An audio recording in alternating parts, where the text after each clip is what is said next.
Isabelle Calizo, je suis professeure de lettres classiques au collège Les Oliviers de Nîmes et je suis aussi formatrice académique en éducation prioritaire. Alors j'ai choisi de travailler en éducation prioritaire il y a 6 ans. C'est à un moment où je me suis dit que, forte de mon expérience d'enseignante, c'était peut-être l'endroit où je serais le plus utile. Et pour moi, aller en éducation prioritaire, c'était aussi toucher au plus près les valeurs d'égalité, de solidarité, puisqu'il s'agit finalement de donner plus à des enfants qui au départ ont moins. Ce sont d'abord ces victoires quotidiennes qu'on obtient, parfois qu'on arrache, mais qu'on obtient quand même. C'est la joie d'un élève qui réussit alors que c'était pas forcément gagné au départ, le regard d'une autre qui part en seconde avec le brevet en poche alors qu'elle n'y croyait pas quelques mois plus tôt. C'est aussi tous ces cerveaux en ébullition à l'œuvre en classe, tous ces enfants qui viennent d'horizons complètement différents, avec des difficultés.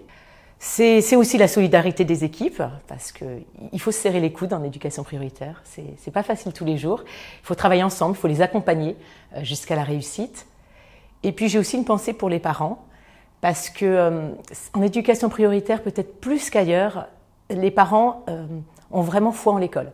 Ils ont l'intime conviction que c'est grâce à l'école que leur enfant va s'en sortir, qu'il va avoir un bon métier, qu'il va réussir. Et quand on met une confiance comme ça en vous, des espoirs comme ceux-ci, ça donne des ailes.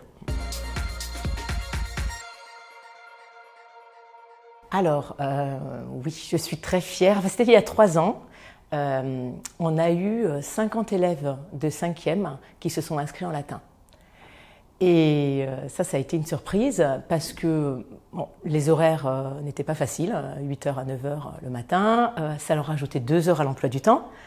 C'est une option qu'on dit souvent élitiste. Et bien quand on a vu qu'on arrivait à ouvrir 2 groupes avec 50 élèves, plus de 50, là ça a été à la fois une fierté, une surprise aussi, une leçon. Parce qu'on s'est dit que finalement, ces élèves que l'on dit parfois sans ambition, pas curieux, blasés, là ils nous montraient que non, si on arrive à les intéresser, si on arrive à leur donner confiance en eux, ils sont capables de tout, de déplacer des montagnes. Et ça, c'était une grande fierté.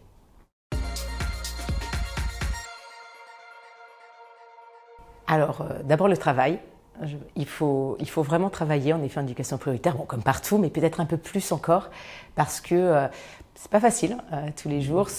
En fait, il faut innover sans arrêt, il faut créer, il faut se remettre en question aussi, tout le temps. Et finalement, pour une prof, c'est très très stimulant ça, de ne pas, on reste jamais sur ce que l'on sait, on est toujours en quête du meilleur. Ce sont vraiment des élèves qui nous interrogent constamment et qui interrogent constamment notre pratique. Ensuite, la confiance. Il faut vraiment avoir confiance en ces enfants. Il faut les croire capables d'évoluer, capables d'apprendre, capables d'aller le plus loin possible. Et il faut aussi leur donner cette confiance en eux. De leur dire, c'est pas parce que tu es ici, que c'est pas facile tous les jours, que tu ne peux pas y arriver. Les convaincre qu'il n'y a pas de déterminisme social. Ça me semble fondamental. Et d'ailleurs, ça m'amène sur le 3e mot, qui est l'ambition.